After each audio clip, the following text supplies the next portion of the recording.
Reels ಹುಚ್ಚಿಗೆ ಮತ್ತೊಂದು ಬಲಿ.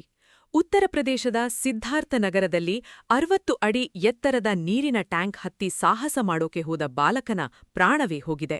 ಸಿಲುಕಿಕೊಂಡಿದ್ದ ಮಕ್ಕಳನ್ನ ರಕ್ಷಿಸೋಕೆ ವಾಯುಪಡೆಯ ಹೆಲಿಕಾಪ್ಟರ್ ಬರಬೇಕಾಯ್ತು ಅಂದ್ರೆ ಪರಿಸ್ಥಿತಿ ಎಷ್ಟು ಗಂಭೀರವಾಗಿತ್ತು ನೋಡಿ. ಸೋಷಲ್ ಮೀಡಿಯಾದಲ್ಲಿ ಲೈಕ್ ಪಡೆಯುವ ಹುಚ್ಚು ಆಸೆಗಾಗಿ ರೀಲ್ ವಿಡಿಯೋ ಮಾಡಲೆಂದು ಶನಿವಾರ ಮಧ್ಯಾಹ್ನ 5 ಮಕ್ಕಳು ರೀಲ್ಸ್ ಶೂಟಿಂಗಾಗಿ ಟ್ಯಾಂಕ್ ಹತ್ತಿದ್ರು. ಆದ್ರೆ ವಾಪಸ್ ಬರುವಾಗ ಮಕ್ಕಳ ಭಾರಕ್ಕೆ ಏಣಿಯೇ ಮುರಿದು ಬಿದ್ದಿದೆ. 50 ಅಡಿ ಎತ್ತರದಿಂದ ಕೆಳಗೆ ಬಿದ್ದ 13 ವರ್ಷದ ಸಿದ್ಧಾರ್ಥ್ ಸ್ಥಳದಲ್ಲೇ ಸಾವನ್ನಪ್ಪಿದ್ದಾನೆ. ಇನ್ನಿಬ್ಬರು ಮಕ್ಕಳು ಮೇಲೆ ಸಿಲುಕಿಕೊಂಡಿದ್ದರಿಂದ ಇಡೀ ಜಿಲ್ಲೆಯಲ್ಲಿ ಆತಂಕದ ವಾತಾವರಣ ನಿರ್ಮಾಣವಾಗಿತ್ತು. ಮಳೆ ಮತ್ತು ಕೆಸರಿನಿಂದಾಗಿ ಕ್ರೇನ್ ಅಲ್ಲಿಗೆ ಹೋಗೋಕೆ ಸಾಧ್ಯವಾಗ್ಲಿಲ್ಲ. ಕೊನೆಗೆ ಸಿಎಂ ಯೋಗಿ ಆದಿತ್ಯನಾಥ್ ಅವರು ವಾಯುಪಡೆಯ ಸಹಾಯ ಕೇಳಿದ್ರು.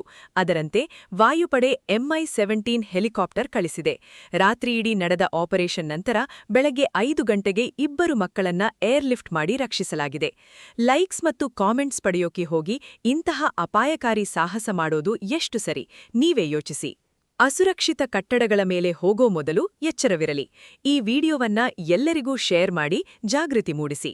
ಲೇಟೆಸ್ಟ್ ಸುದ್ದಿಗಳಿಗಾಗಿ ನಮ್ಮ ಚಾನೆಲ್ ಸಬ್ಸ್ಕ್ರೈಬ್ ಮಾಡಿ. ಧನ್ಯವಾದ.